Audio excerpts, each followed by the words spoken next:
Luck.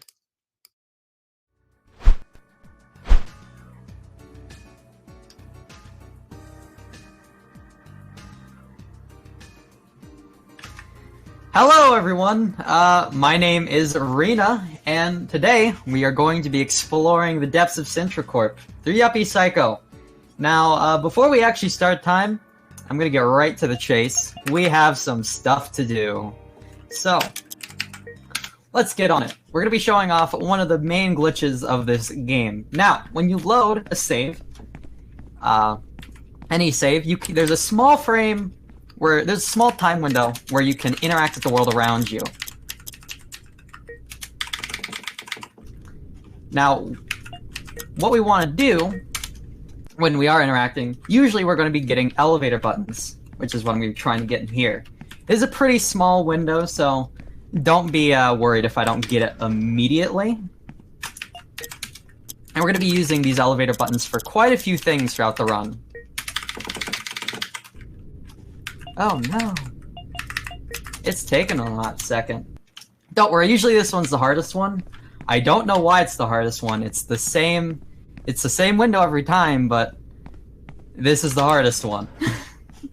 Thankfully, it happens before time even starts.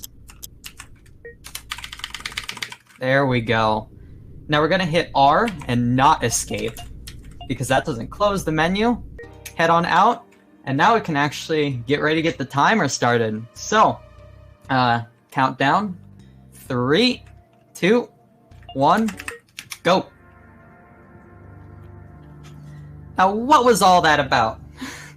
What was that whole thing where I struggled to do a glitch for a little bit and flubbed my way through the dialogue?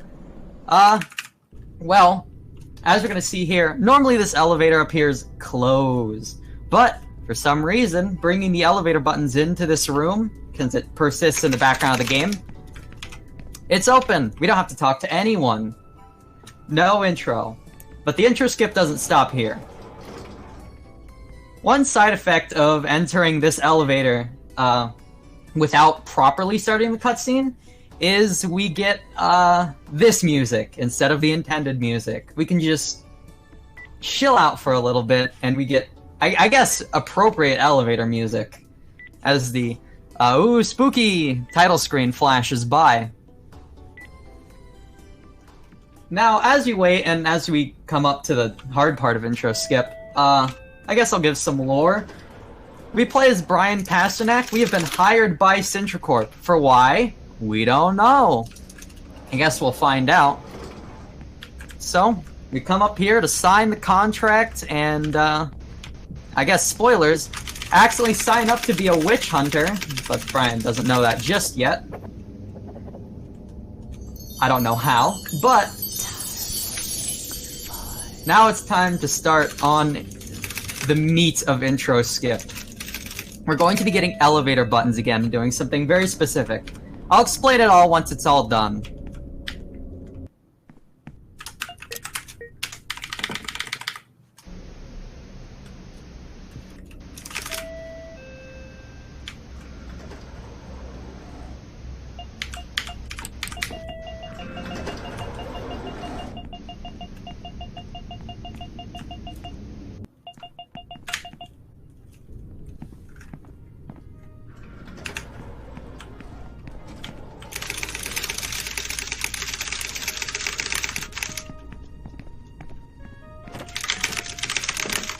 Alright, so what just happened there? A lot did. But to start off, we got elevator buttons, and this is a fairly new addition, but it turns out that that elevator is programmed to always stay open. No matter what floor you're on, that elevator will stay open. So, using the elevator button we have in the the menu we have going in the background, we can call the elevator to the 5th floor where we need to be, skipping one cutscene. To skip the second cutscene, however, we close the menu. Whenever you're in a menu and you close it, the game is like, oh, so you were in the menu, so we should probably let you move again, just to make sure. Because, you opened a menu, you probably weren't moving. So the game sends out a flag or something and is like, alright, you can move. But if we close the menu during a cutscene, we can trick the game into thinking we can move when we actually can't. So, by leaving the room at a specific time, when no dialogue is going on, we can skip the cutscene. And this has a lot of adverse effects. It skips this whole big intro sequence where you go off to another office space, get spooked, almost die, learn how to use the printers, and it's like 20 minutes. It's like 20 minutes, so it's a good skip to have. And thankfully, we don't have to do anything nearly that intense. But this is also, unfortunately, where the fun skipping part ends. Just for a little bit. We actually have to go, I don't know, play the game a little bit. Just for a little bit. Don't worry, we'll be done soon. We'll be back to breaking it eventually. But for now, we have to head to the archives. We're looking for a book in the library, but we need to go and get a request for it from the archives.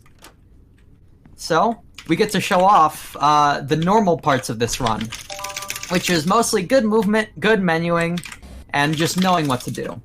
We're going to be picking up items along the way.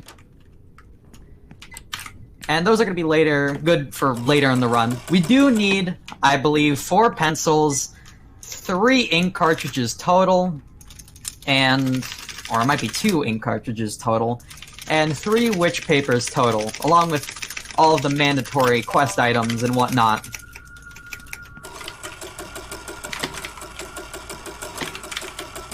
Now that maneuver is actually a lot harder than it looks. I've actually lost several seconds trying to get those to work, purely because the interact key is just in a weird spot. Oh, before I forget, light this up. There we go. Now Pasternak knows it's here. We can continue on. Normally, he gets a little spooked by the darkness, but for some reason up here, he just doesn't. I honestly don't know why you can walk up here in the dark. Everywhere else, Pasternak will be like, no, I don't wanna. But up here, you're fine. Now, most of this is busy work for a little bit, so we have some time for donations.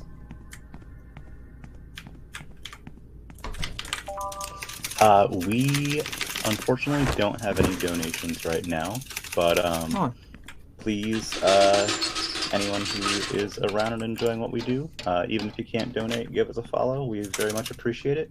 And don't forget that we do also have an incentive coming up for Metal Gear Solid: The Twin Snakes, where we can upgrade the run to an all-dog tagged, very easy run. Oh wow, that sounds pretty cool. That is at $20 out of $150 right now. So definitely get those.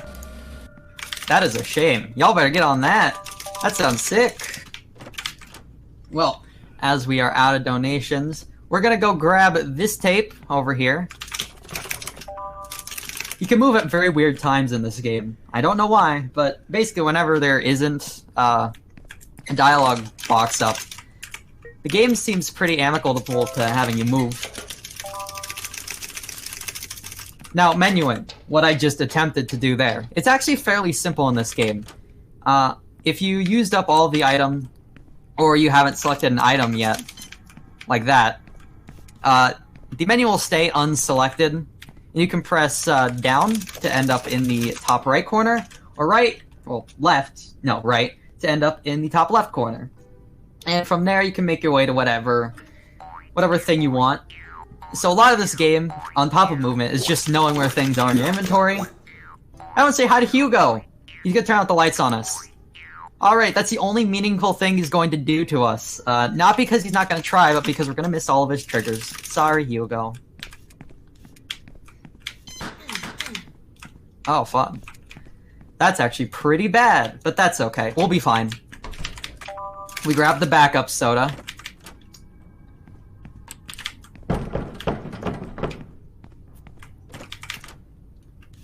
Like, fun thing about those mines, they can explode and not kill you. If you kill them fast enough, you're fine.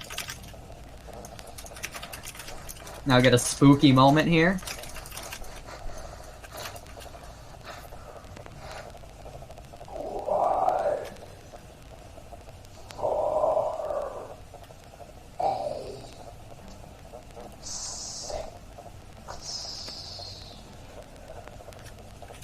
Alright, I don't understand what he's saying, but hopefully Pasternak does.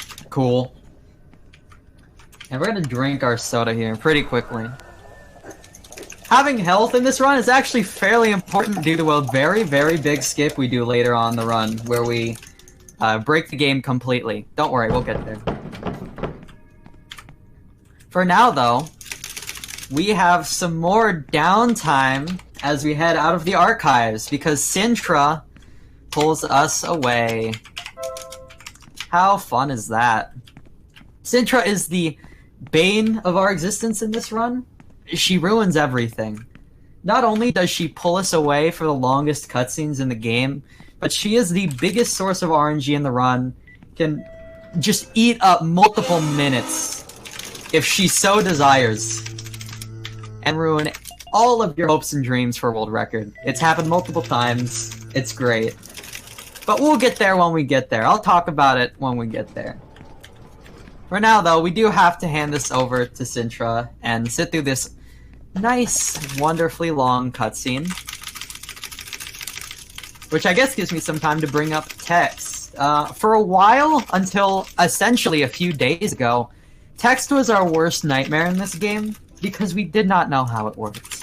It would scroll across the screen, and it doesn't normally act like the way I'm showing it does. Normally it slowly activates, it slowly goes across the screen, or I guess slowly reveals. And mashing through it was a nightmare because you just randomly gain or lose time depending on how the text was feeling that day. But a recent discovery in the game files revealed to us a hidden option in the settings.ini file. It's the only setting in the setting.ini file that does not appear in-game, but it allows you to change how the text acts. Alright. Sorry for that. Give me 1 second. This is something I sadly expected to happen. I guess another fun thing about this game, another fun fact, this game freaks out if you change your system time. This game just, it goes to hell when you change your system time. Now, I don't know why. Nobody knows why. It just completely dies when you change your system time, but it just does, and that's a great combination as someone who has a PC whose internal time is not consistent. It will randomly change on me, so hopefully that should be the last of it, though. Hopefully we won't see that again. Alright, now we get to head into the library, though, which is, I guess, where the fun sort of resumes again. We still have a puzzle to do, but aside from that, we're getting ready to break the game with elevator buttons again. How excited are you? But first, we gotta get the flashlight and... I don't know about the library. I don't know. It's dark, it's scary. I mean, I don't know what's in there. Do you? I don't know. But I can't see it, so I'm scared. So I'm gonna drop a little save here, because... I mean... Have you seen that library? It's terrifying. I don't want to die. That'd be bad for the run. Now, this entire library is pretty much fixed, and you get to see some of the wonders of menuing, and how buttery smooth it is when you know what you're doing. Or when you don't know what you're doing. I might just miss it. For all these books, you can just press down right to get them. So the whole place is pretty nice and chill. That was weird. That's never happened before. But this menuing is actually usually easier, but has changed due to the version of the game I'm running. I have to pick up some different items, and my inventory looks different than it used to, so... Unfortunately, I get the slightly harder menuing. I know, a travesty. But now we make our way into the depths of the library, where we will find our book, the Hexenhammer. Look, there it is. We found it. Now, interacting with things outside, right as we load a game, it doesn't only apply to the elevator, as you'll see.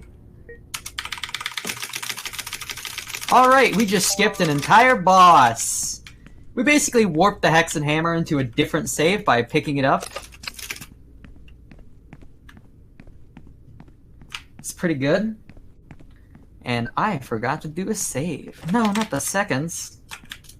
At least yes, I did. So, drop of this save. We gotta do another one. And we're gonna be getting elevator buttons again. And this time we're gonna be holding on to them. We're not gonna be using them immediately. These elevator buttons are incredibly important. If we can get them, of course. That is the stipulation. But we are going to be using these elevator buttons for a very, very specific cutscene. If I can get them. And it's going to give us some very special properties that we are going to use and abuse for most of the run. Oh my. So this is why the estimate's high. I don't usually fail at this much, but, you know, the marathon nerves. There we go. We got them. Now we just gotta keep them. For some reason, these elevator buttons are very finicky. I don't know why. Sometimes they'll just die on you. So, chat, I want you to make sure you can hear this button. If we're hearing that button, we're doing something very right. Now, unfortunately, we get to watch the longest cutscene in the game. At least, the one that we watch. Because, Sintra wants to pull us over to explain what we're going to do. And it takes a while. So again, Sintra is the bane of all of our existences for this speedrun. It's a pain, it's a nightmare, but alas, we cannot do anything about it. And the worst part about this cutscene is knowing that I could skip it at any time. I have elevator buttons right now. I could press escape at any time, leave, and just get out of there and be completely fine. But we have to hold on to the elevator buttons because it's just ever so slightly faster to hold on to them instead of going through the trouble of skipping this cutscene and then getting them again and then using them on different cutscenes. So we get to see wonderful Colonel Dumont, who is here to be our motivational speaker. He's here to tell us we're trash and we're garbage and just the worst ever. And he's gonna at least pretend to be a motivational speaker, and I guess the company's paying him, so I guess I can't say no. And this cutscene, this very, very long cutscene, is a very good reason why you should, I guess, get a few if you plan on running this game, learn where you don't have to mash. Learn where you don't have to mash. Otherwise, you're gonna be mashing for a while through this entire cutscene, and mashing does matter. Doing it slow will lose you time. So giving yourself as many breaks as you can to just let your fingers rest is very important. And I have some dialogue options here. Thankfully, they're pretty easy to hit. I do have to get them all right.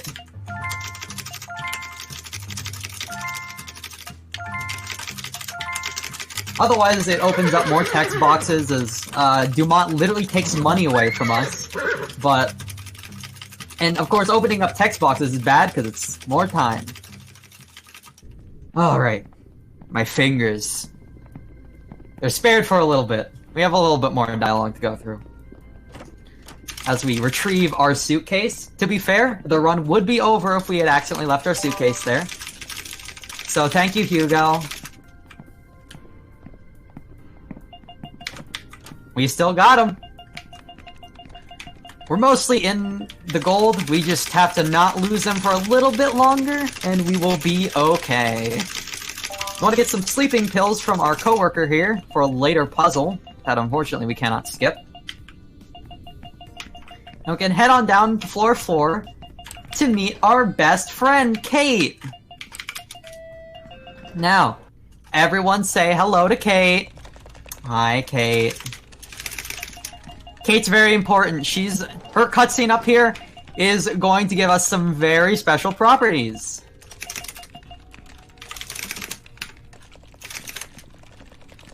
Oh no. Somebody call the IT department, and the HR department for that matter. Pasternak's walking all over everyone's desks, and he's making a mess of things. So what happened? Well, what happened is we preemptively ended that cutscene, and that cutscene is one of 2 that we know of that temporarily gives us no-clip properties to make sure that we don't accidentally softlock the game. What a poor choice. Because we end it prematurely, the game never has time to take away our no-clip properties. So, we get to run around and have a good time. We get to not care about basically any collision for most of the rest of the game. Never goes away. It's one of 2 cutscenes that gives us that property. So, until the next cutscene that will take it away, we're good.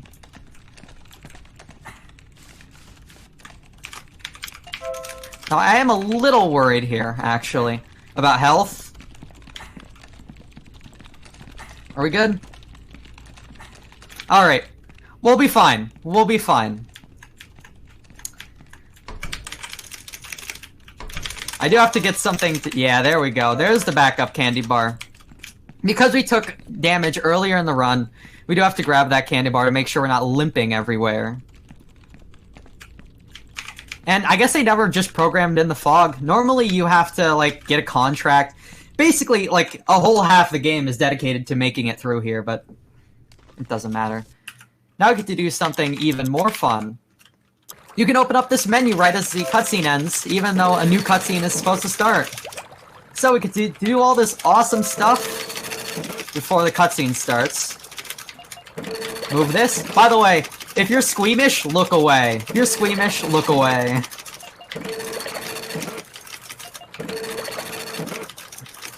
Three, two, one. Ouch. Head up this ladder. And we're mostly out of the fun stuff now. You've drained the cauldron. We're all good. And we have another pretty important skip coming up called Kate Skip. We could say hi to Kate again. We're gonna pick up this, very important. You'll be hearing about it after Kate Skip. And the fog is actually still going here, by the way. If you stay back there for long enough, you will get injured. Now let's go do Kate Skip. Nice. It's the hardest skip in the game. It's about a few frames. So I'm glad I got it. The way it works is the same way every cutscene skip works, just in a more of a roundabout way.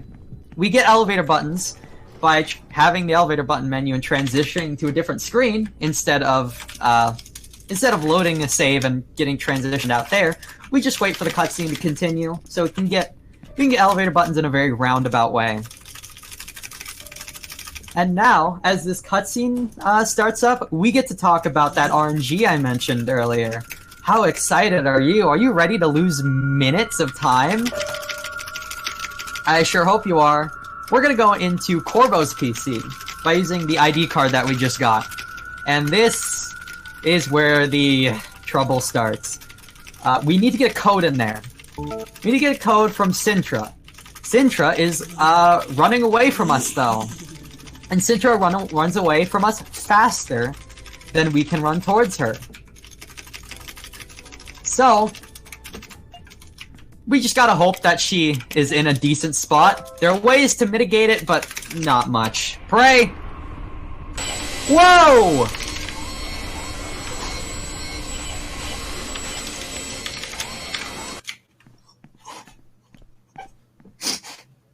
$8877. Okay. Okay, so we gotta put in the code. It's a pretty bad code, but that's the best RNG I've ever gotten. So that's better than my world record run. Okay. We take those here. Sorry for hyping it up, I guess.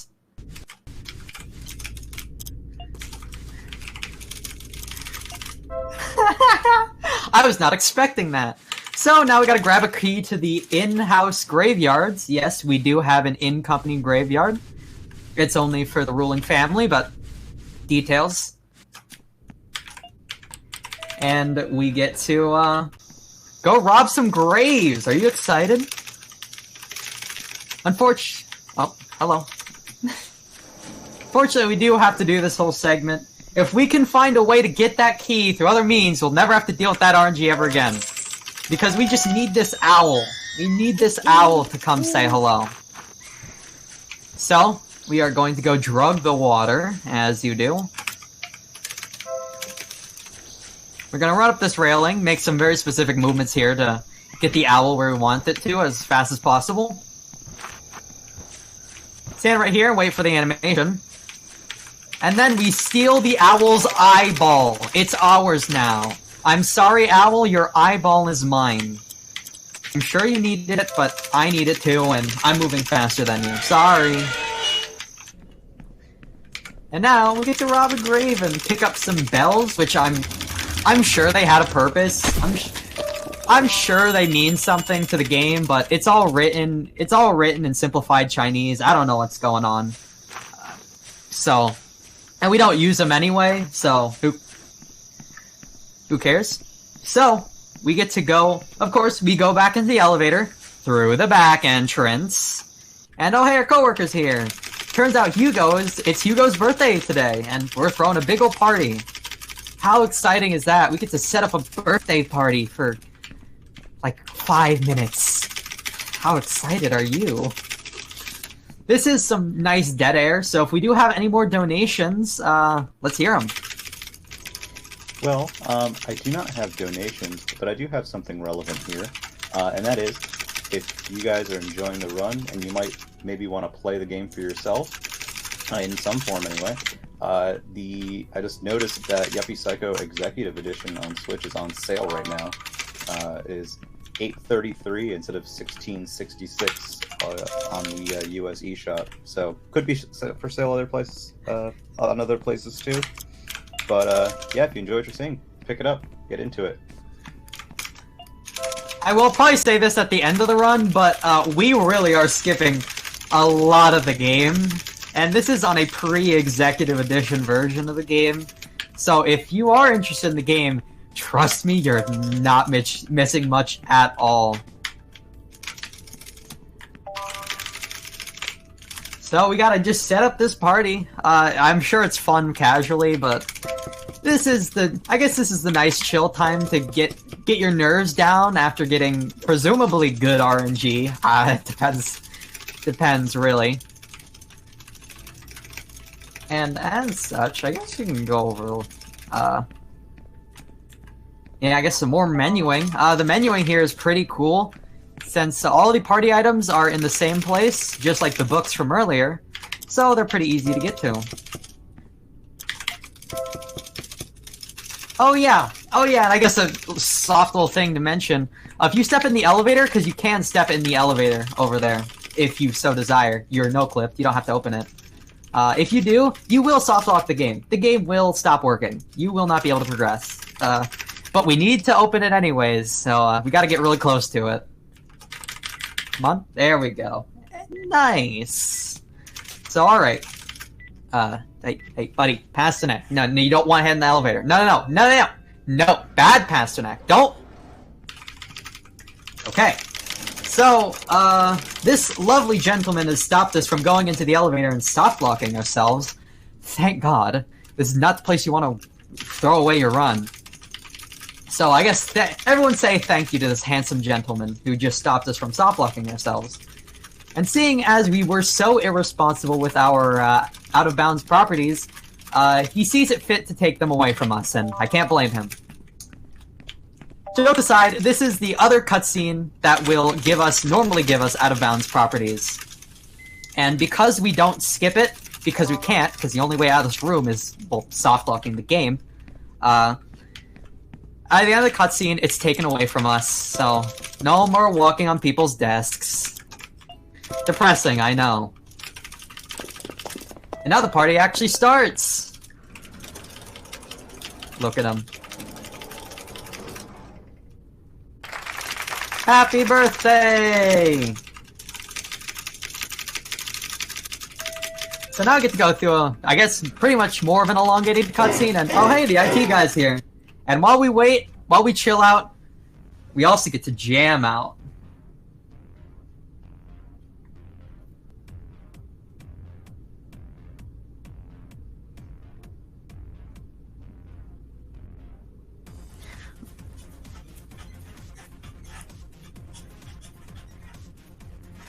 Yeah, Doshi Lights show. So first we talked to Kate, and she's having a great time. She's like, what if we kissed in front of the Doshi glow stick dance? Just kidding. Unless... Very nice. Good job, Pasternak. Takes a sip of some alcohol, which gets him immediately drunk after one sip. So I guess it must be some pretty powerful stuff, and yet he still claims to not know it was alcoholic. Very wild. But we get absolutely trashed off of that one drink. You can go see Mr. Devil just disappear right behind Kate. I don't know why. Just happens like that. We start opening presents, and because we said some very nasty things to our boss right there, it was all in simplified Chinese, but plot twist, Hugo, I guess, understands simplified Chinese. Uh-oh, he calls us out as a speedrunner. He's like, I don't like you speedrunners. So, he says, why don't you tell us when we're gonna call time? How about it? And Kate's like, oh yeah, dude, I want to be close to Pasternak. I volunteer to be the witch. And we get to make a very bad decision.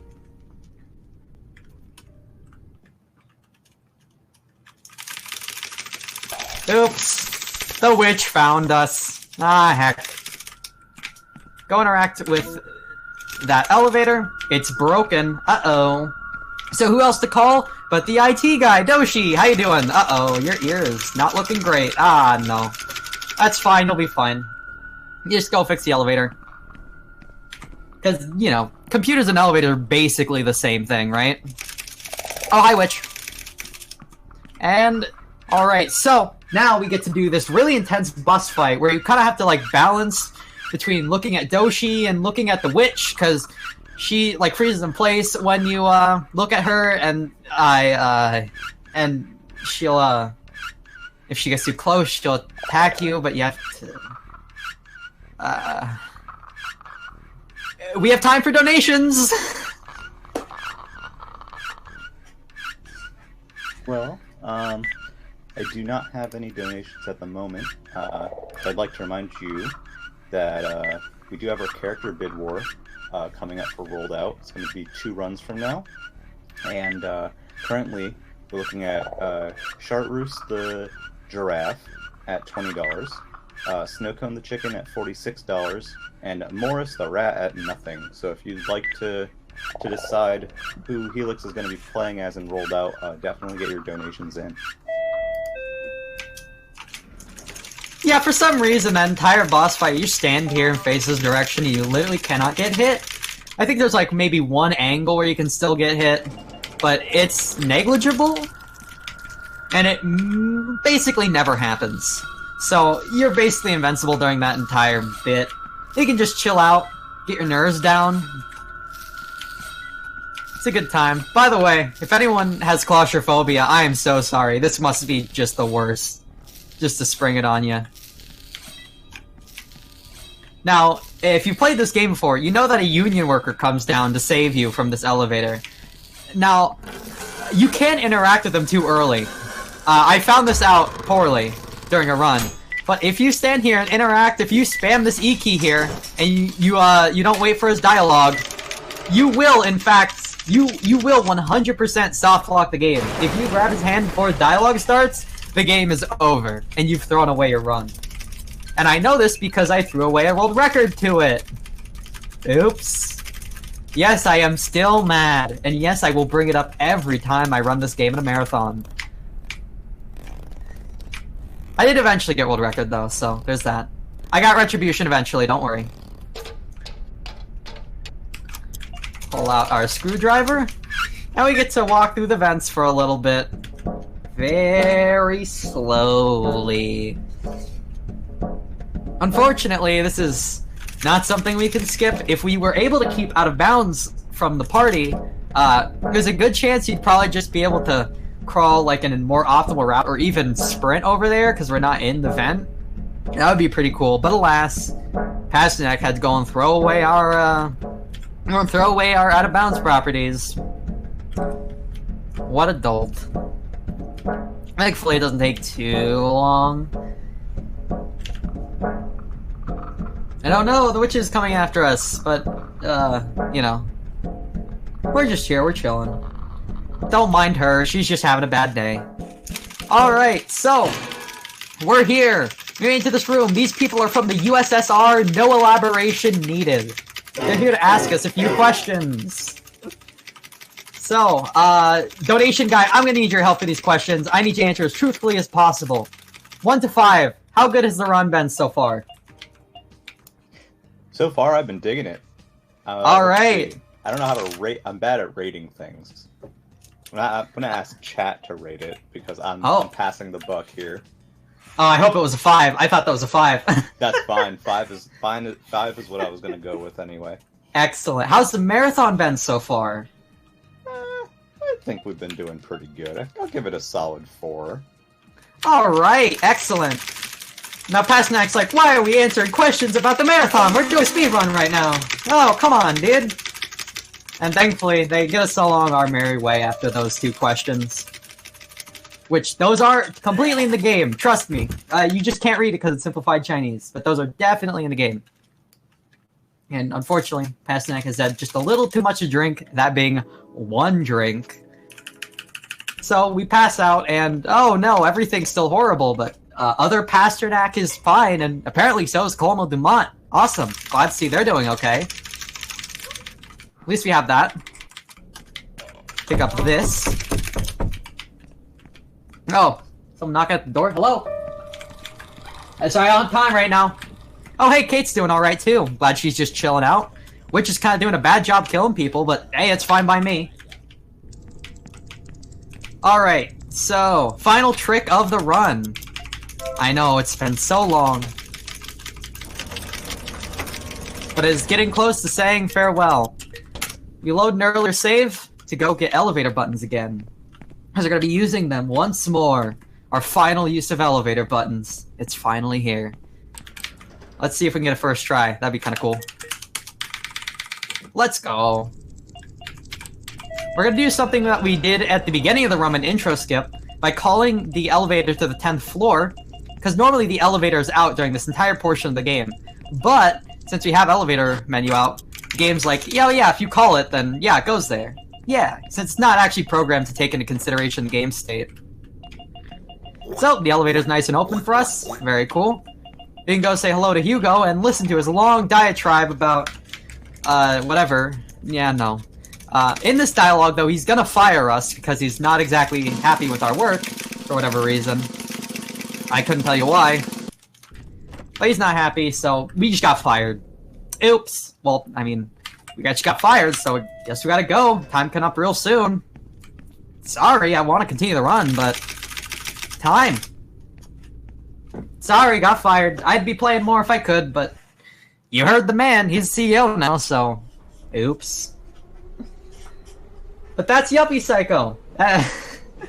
Jokes aside, that is where the endings diverge. You either leave to go get fired, you go save your friends, or you go kill the witch. And that's the fastest we can get. So, I guess to wrap it up pretty quickly here, first of all, as I said earlier, we saw like maybe 1/4 of the total content in this game that you can see. Ever since there's been a big DLC update that is completely free, comes with the game bundled now. How cool is that? And we didn't even touch anything over there. You couldn't even possibly have gotten spoiled for that. We skipped like half the game during the out of bounds portion. It was really pulling some weight, so if you want to try out this game, please do. It's got overlooked pretty hard, and I'd highly recommend it. And along with that, I'd like to give a shout out to the other very active runner of this game, who I'm going to call SC, because that's what I know him by. I promised him I wouldn't call him the funny scissor man, because he legalized that cool chat trick that I was talking about, where we go into the files and change something. But he does all the glitch hunting for this game and helps out with the running and helps take down the world record. Aside from that, I'm actually I'm getting a call from my boss. He wants me in. I need to talk to something about him. So I will be. I gotta go actually. So if you guys can do the rest of the marathon without me, that'd be cool. So I gotta go. Thanks for having me.